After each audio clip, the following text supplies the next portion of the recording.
Thank you very much.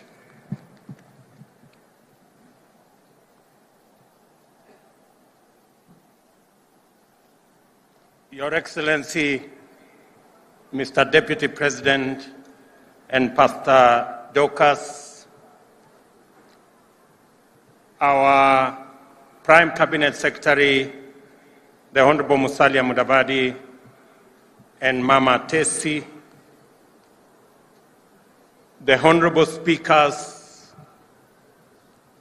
of the National Assembly and Senate,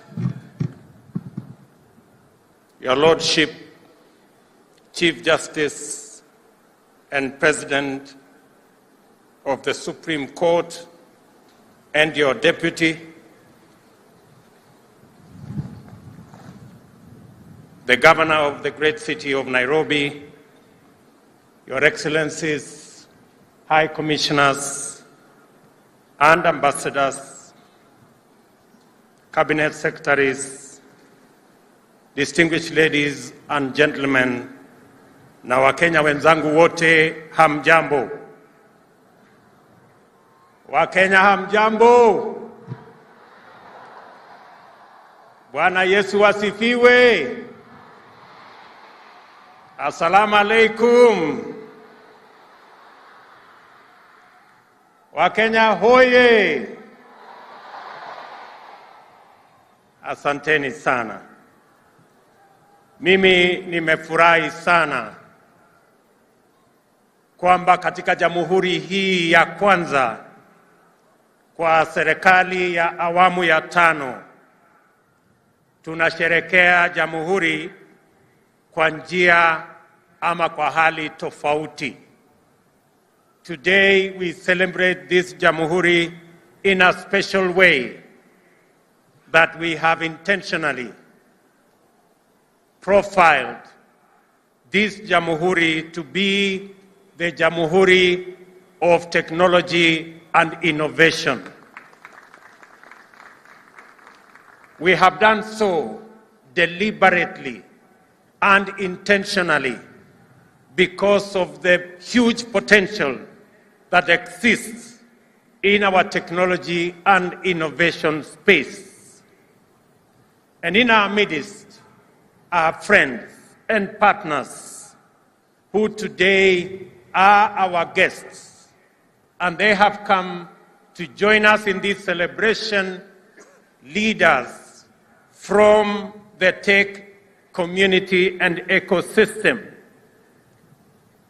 Join me, ladies and gentlemen, in welcoming Kojo Boakye, the Vice President of Facebook, Instagram, and WhatsApp, that is the Meta community. Tuwapigie makofi jameni. Also join me in welcoming Fulufelo Badugela from MultiJoice. Tumpigie makofi. And Alex Okosi from Google and YouTube. Tumpigie makofi.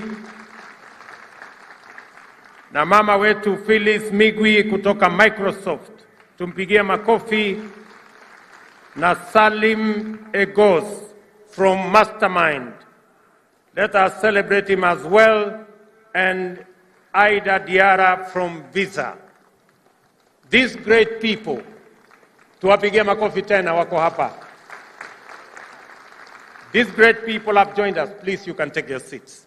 These great people have joined us because Kenya is a country of great opportunity, especially in the tech space.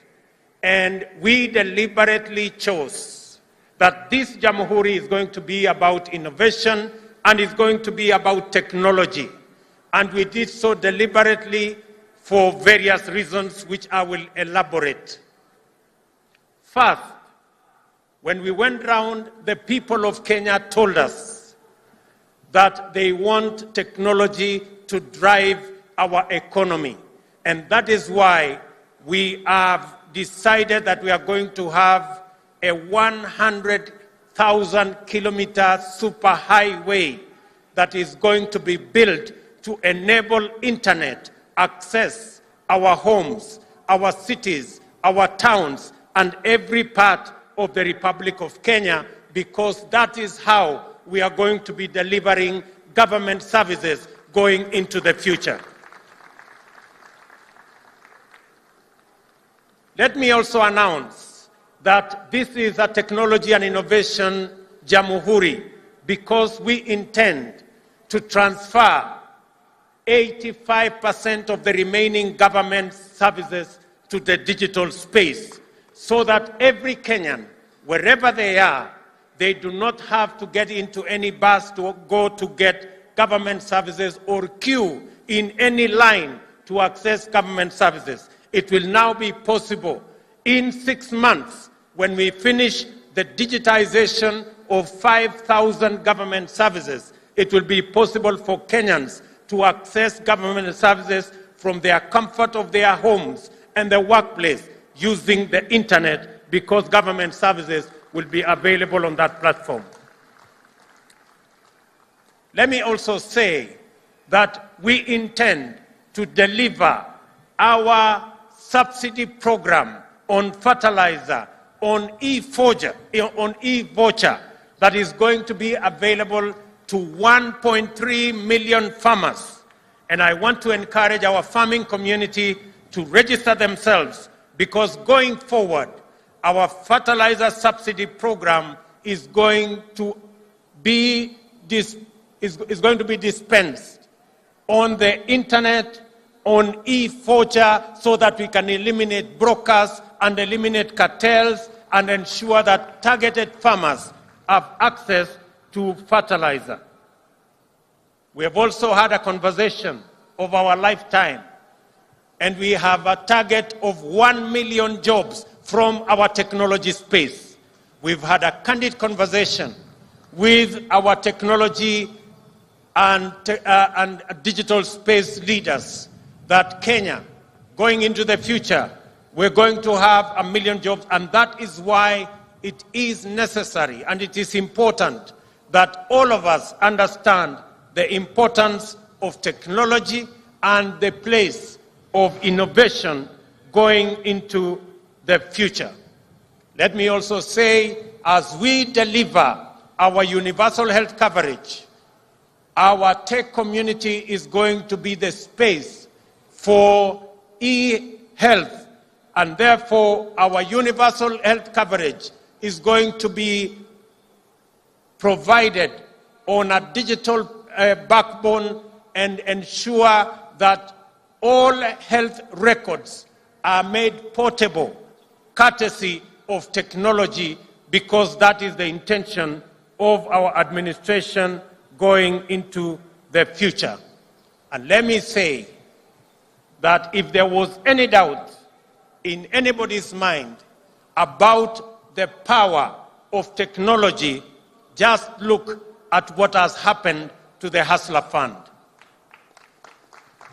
In a record 12 days, today, the Hustler Fund has 15.4 million subscribers.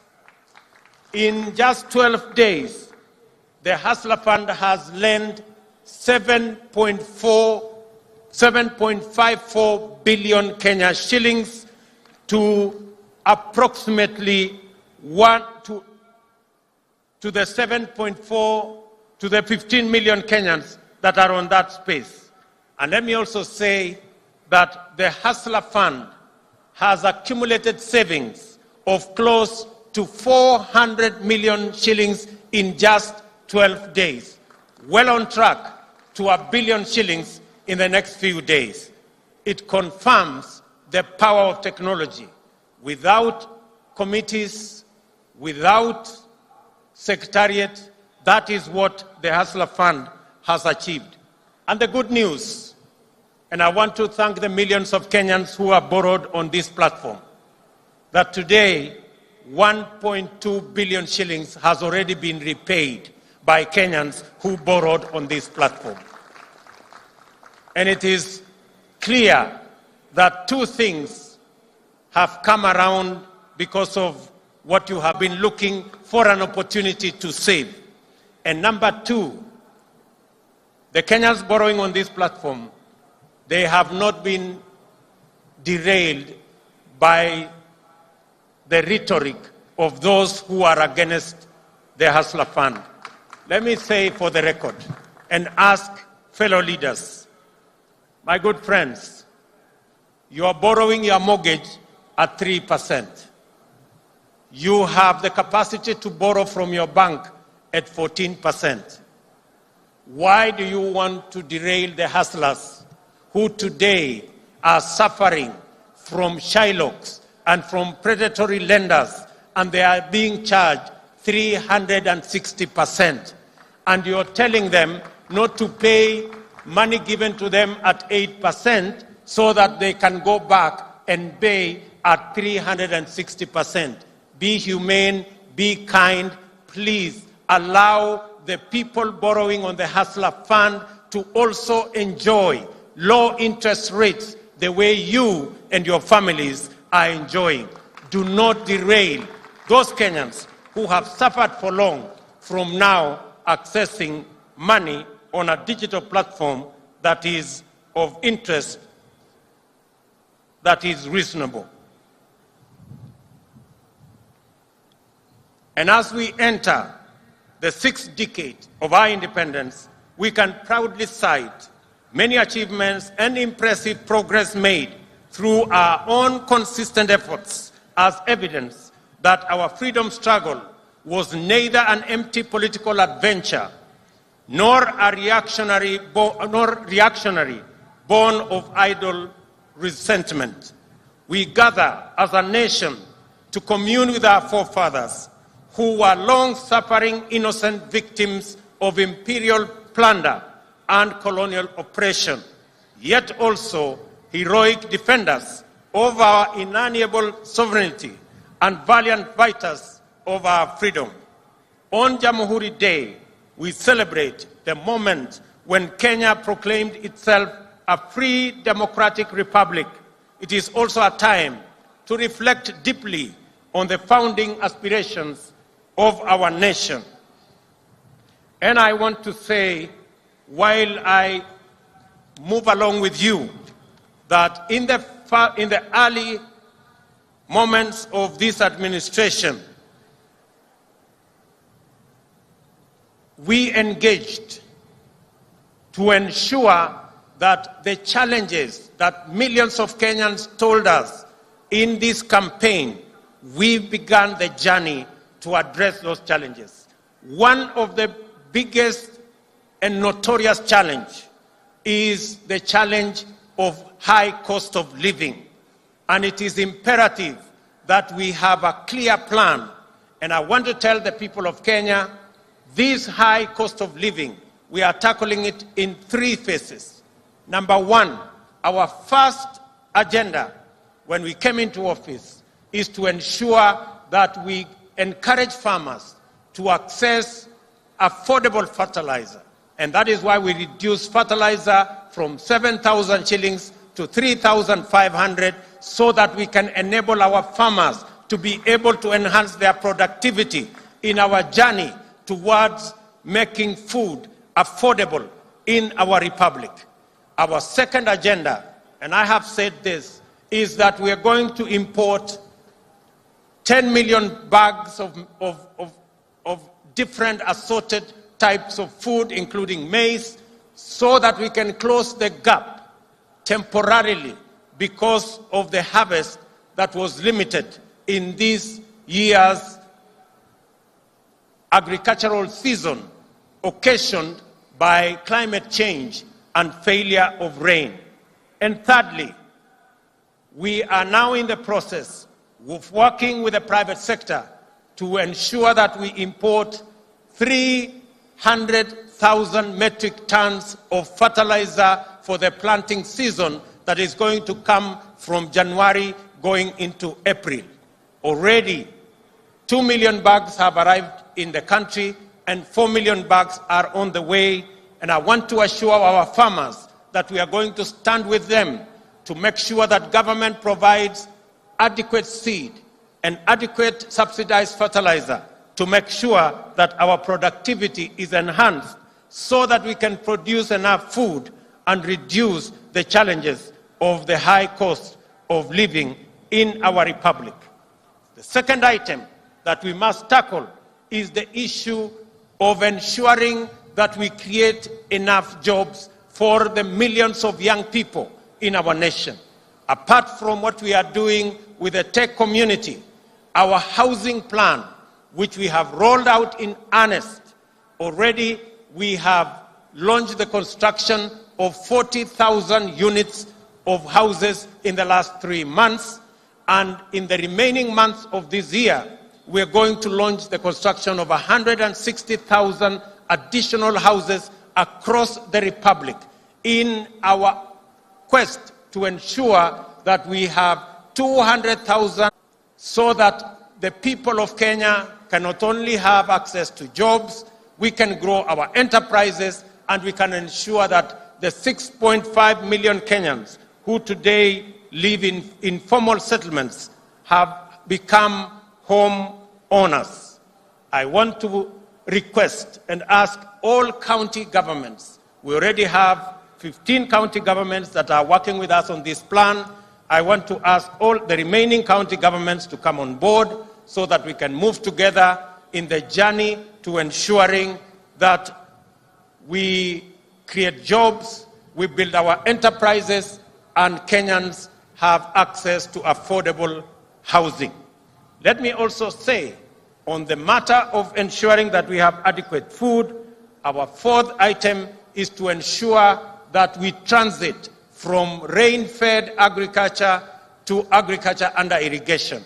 And that is why we are building 100 new mega dams around the country under our new program of private-public partnerships that will be anchored on water purchase agreements that will be underwritten by the government of Kenya so that we can work with the private sector to produce enough irrigation facilities and also to ensure that we supply and harvest enough water for us to power the engines of our irrigation and transit from the 670,000 land under irrigation to 3 million in the coming years so that we can also produce enough food using irrigation.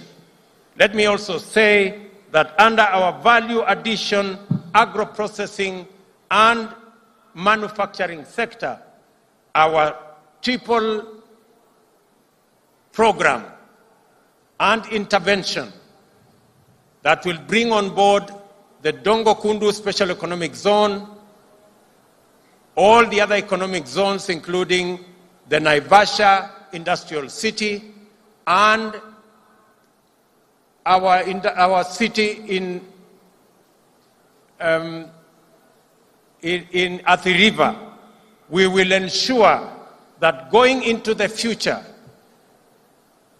our industrialization agenda that has been going down, which has gone from 9% to 7%, we have agreed with our private sector that we will re-engineer that space using the products we have, from coffee to tea to avocado to leather to cotton.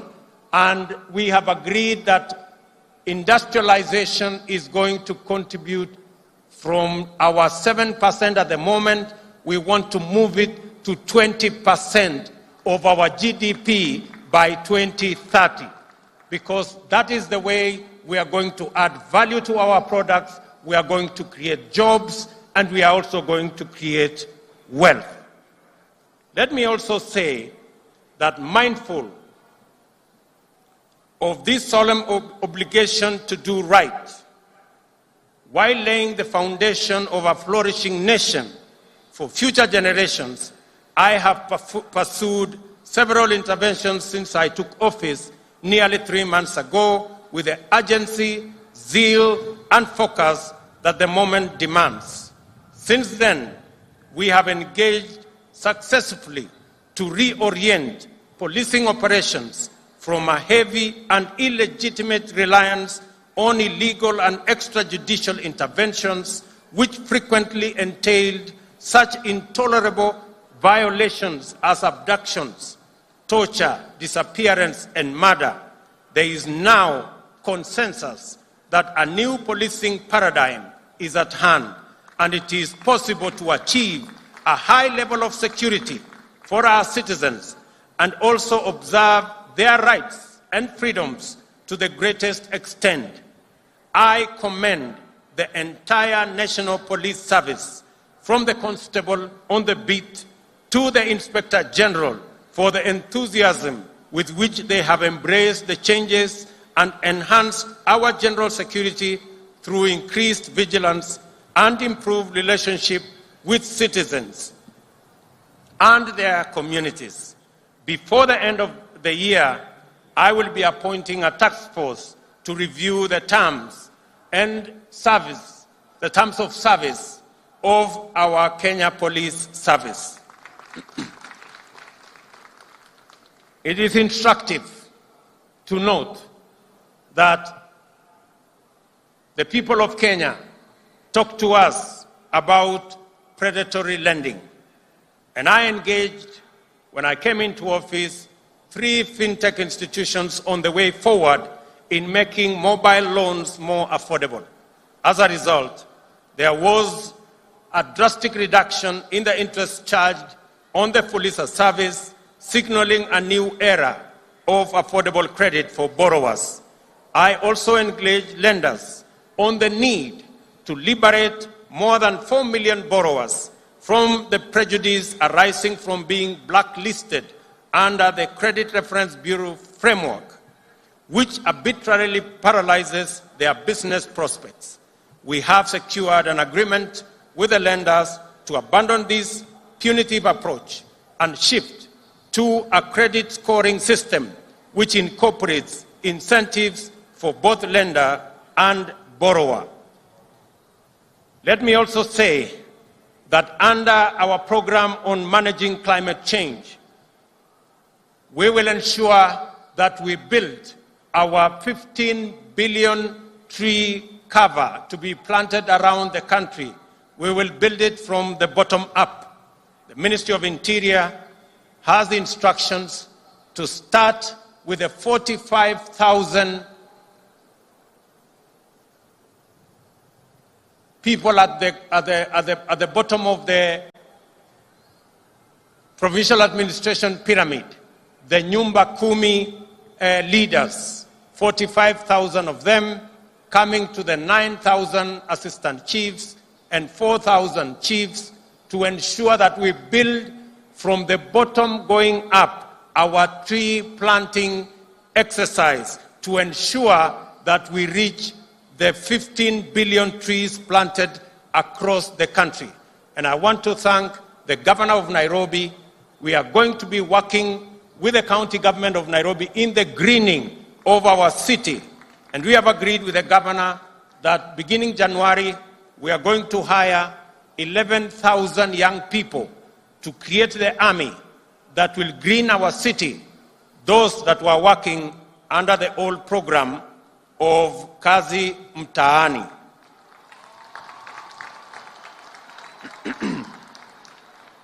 I want to ask other governors in other parts of Kenya to join us in this exercise of tree planting, because it is an exercise of our moment to manage the effects of climate change. As you all are aware, we also appointed a working party to look into our education system. I want to say the preliminary report from the Presidential Working Party on Education Reform has been brought to the government, and we have agreed that our junior secondary schools will now be domiciled in our primary schools to ensure that we save parents the huge costs that would go with taking their children to schools far away from their homes. And I have also instructed the Teacher Service Commission to commence the hiring of the largest cohort of teachers in independent Kenya. we are going to hire 30,000 teachers by early next year to provide instruction in our schools. Let me also say a request from Kilifi County that the Pemba community living in Kilifi County that has for a long time suffered without identity, the government of Kenya is now going to work on the modalities to ensure that the Pemba community acquire citizenship of the Republic of Kenya. We are proud of Kenya's consistent record of leadership to advance the cause of peace, cohesion, security, and stability in our region. Under various regional and continental frameworks, and with the support of the international partners, we are deploying our position as a regional anchor state for the benefit of our neighbors and our region. My predecessor, President Uhuru Kenyatta, working under the aegis of the Africa Union, is engaged in mediation efforts to restore peace and stability in Ethiopia's Tigray region and under the EAC initiative to restore normalcy in the Eastern Democratic Republic of Congo. Our interests, ladies and gentlemen, are nested in a dense network of reciprocal diplomacy, which helps our agenda to attract investment, forge partnerships, and create markets for our exports and employment for our young people locally and overseas. In the last 3 months, we have aggressively sustained our pursuit of mutual beneficial endeavor with friends and partners all over the world. We have engaged productively with EAC member states, the governments of South Africa, United States, United Kingdom, Spain, Qatar, Germany, and South Korea to scale up bilateral ties and to explore avenues for collaboration in the multilateral space. We have forged agreements on mobilizing investments and financing in a wide variety of sectors, and we will continue to engage the international community as we implement our plan. Ladies and gentlemen, it is time to innovate our way into the future. It is for this reason that with this Jamhuri, we as a nation are staking our claim by rallying Kenyans to begin the work of designing a world much richer, much safer, and freer than the one we have known. Innovation is frequently associated with technology, and we must avoid the pitfalls of viewing technology and innovation as a preoccupation with things at the expense of people. The most consequential breakthroughs in technological innovation have greatly enhanced human well-being. Among the Innovation Week's champions are the winners of 2022 Holt Prize, Eco Banner, from St. Paul's University, who employed the concept of green and circular economy to produce biodegradable sanitary pads from banana fiber.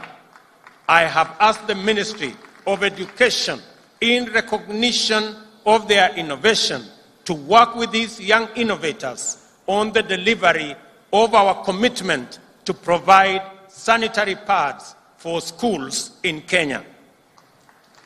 The Kenya Innovation Week attracted large global technology firms whose senior leaders made their way to Kenya to witness firsthand the magnitude of the innovation potential of our Silicon Savannah. We have agreed on partnerships to support local organizations in providing opportunities for young people to acquire training and skills on various aspects of digital productivity. We are also exploring ways of making the benefits of monetization of online activity available to Kenyan content creators on more platforms. I have spoken directly to Meta, the parent company of Facebook, WhatsApp, and Instagram, to monetize content for our digital entrepreneurs that will exponentially multiply their incomes and create employment opportunities for others. I am impressed and encouraged by the power of monetization and remote jobs. This is the way to the future. And I was asking myself, if I was not a state officer, I wonder what the content of my small Facebook page with 2.3 million followers would earn for me daily. As we have witnessed today from the performances that have given us thrilling entertainment, our creative sector is ready with thousands of highly talented and promising young people waiting to seize opportunities to stream high-quality content for monetization. My administration, in that context, will work with all our tech community to ensure that we actualize the monetization that will ensure that these young people get royalties and money for what they are doing in the tech space. On sports, my administration recognizes sports and the arts as a major industry that can employ millions of our youth and help grow our economy. This is why we have moved with speed to get our football back, to protect Kenya's proud athletes' pedigree from doping, and to streamline collection and distribution of royalties from our artists. Through the revolutionary Talanta Hela plan, we will rebuild and monetize our sports and creative industry. As part of this plan, I will champion a grassroots football development program that will see national government work with county governments to invest heavily in youth football. Arrangements are at an first stage to launch a bottom-up football tournament to be contested by under-19 teams from all 47 counties. We will work with our county governors for each county to build a team right from the ward level. This is the first step in our Football Vision 2030, where we will target host the 2027 Africa Cup of Nations. Together, let us build Kenyan football from the grassroots of our villages to the grand stage of the World Cup. I suggest to the ministry that the finals of these inter-county teams should be held on Jamhuri Day every year so that we can celebrate the teams from across Kenya. We are ready to take our place as the digital workforce of the world. Our commitments under the digital superhighway component of our plan were intended for this purpose. To underscore our intent, we are today unveiling several cohorts of graduates whose training was supported under arrangements between the government of Kenya and the private sector. Safaricom retrained a number of university and TVET graduates to meet the digital industry needs of software engineering and data. Also, graduating today are the Presidential Digital Talent Program, a class of talented youth selected by the Information and Communication Authority for training through internship. Additionally, it is a big day for the beneficiaries of the Kenya Commercial Bank Tujiajiri program. And finally, the Google Hustler Academy, who underwent an intensive and interactive training program, are ready to begin their journey in a world of work and opportunity that is now familiar territory. I now request all these graduates present today to rise. Hawa ndio wangwana wako hapo. And let me say the following to them. Fortune rewards the bold. I congratulate the young people who followed their curiosity and passion to explore new ideas and possibilities and are now at the threshold of a new chapter in their lives and careers. I can say that through this disruptive graduation, you have now been granted the power to create, to connect, to innovate, and to inspire. I wish you success and God's blessings. Congratulations. You can now take your seats. Asanteni sana. We are also we also congratulate 29-year-old Nelly Cheboy, the founder of TechLead Africa, who this morning was declared the CNN Hero of the Year for her work in creating computer labs for Kenyan children to access opportunities in the digital world. Congratulations, Nelly, for connecting and inspiring thousands of Kenyan children. As promised, everyone present in this stadium today will get a free scholarship on global entrepreneurship and innovation from the Thunderbird School of Global Management at Arizona State University. It is now time to keep that promise. There is a QR code near you. Mumeipata? Scan and access the scholarship now. A 16-unit course that would have costed you $100,000 is now accessible to you for free, courtesy of the Innovation Jamhuri. I also appreciate the firms and organizations which have stepped forward to support our vision to make Kenya the hotbed of innovation. We will continue to do our part and make such partnerships bigger in future, and you are always welcome to be part of Kenya's journey to greatness. As part of this endeavor, KONSA has started the distribution of 23,000 virtual desktops to Tibets to enable students exploit remote job opportunities across Kenya.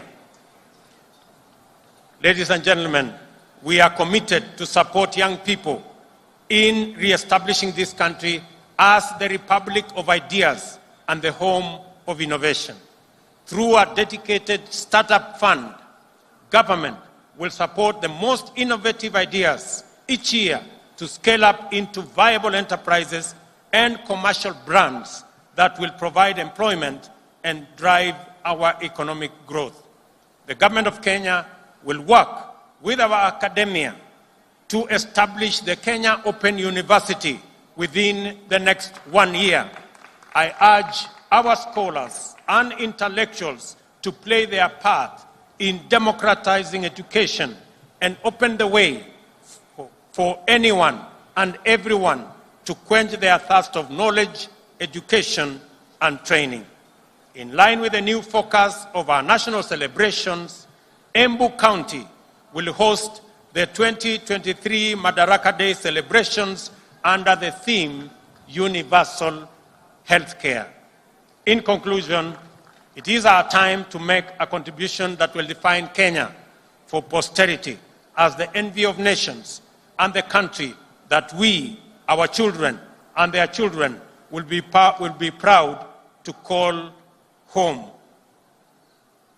We also have a task of preparing the nation for its future by equipping and empowering our youth to take charge as leaders in a brave new world through innovation. Let us therefore rally and join in our efforts in the timeless spirit of Harambee to exploit the opportunities at hand and hasten our progress into the future. Nasema asanteni sana kwa kunisikiza, na watakia baraka ya Mungu na muwe na Krismasi njema. Mungu awabariki sana. Asanteni, and may the good Lord bless you. Thank you very much. Nitaomba baada ya hotuba ya Mheshimiwa Rais tuweze kusimama sote. Niombe tusimame sote tafadhali walioko kwenye uga. Tutamaliza sherehe yetu kwa wimbo wa taifa, na baada ya wimbo wa taifa nitaomba wote walioko kwenye jukwaa rasmi kutulia ili tuweze kutangaza itifaki ya kuondoka.